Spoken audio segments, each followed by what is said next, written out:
Hello kids. आज आपण एक खूप मजेदार आणि शिकवण देणारी गोष्ट ऐकणार आहोत. या गोष्टीचे नाव आहे वाघ आला, वाघ आला. चला तर मग.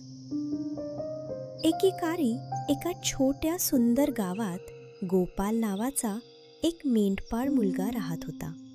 तो रोज आपल्या मेंढ्या घेऊन हिरव्या डोंगरावर चरायला जायचा. मेंढ्या गवत खात होत्या, पक्षी आकाशात उडत होते, पण गोपालला खूप कंटाळा येत होता.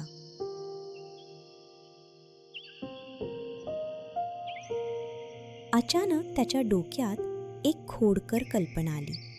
तो मोठ्याने ओरडला, वाघ आला, वाघ आला, वाचवा, वाचवा.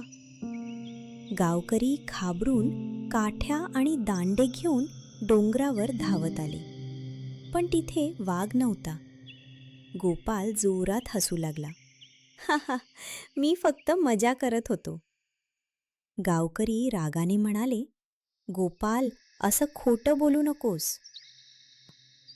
काही दिवसांनी गोपालने पुन्हा तीच खोडी केली. तो पुन्हा ओरडला, वाघ आला, वाघ आला. पुन्हा गावकरी धावत आले, पण पुन्हा वाघ नव्हता. एक दिवस मात्र खरोखरच जंगलातून एक मोठा वाघ. मेंढ्या घाबरून इकडे तिकडे पळू लागल्या. गोपाल खूप घाबरला आणि ओरडू लागला, वाघ आला, वाचवा, वाचवा.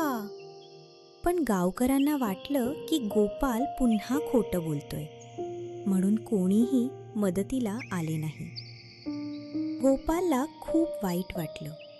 त्याला कळलं की खोटं बोलल्यावर लोक विश्वास ठेवत नाहीत. या गोष्टीतून आपण काय शिकलो? नेहमी सत्य बोलावे. खोटे बोलल्यावर लोक तुमच्यावर विश्वास ठेवत नाहीत. किड्स, तुम्हाला ही गोष्ट आवडली का? आवडली असेल तर लाईक करा, शेअर करा आणि चॅनल सबस्क्राईब करा. पुन्हा भेटूया एका नवीन गोष्टीसोबत.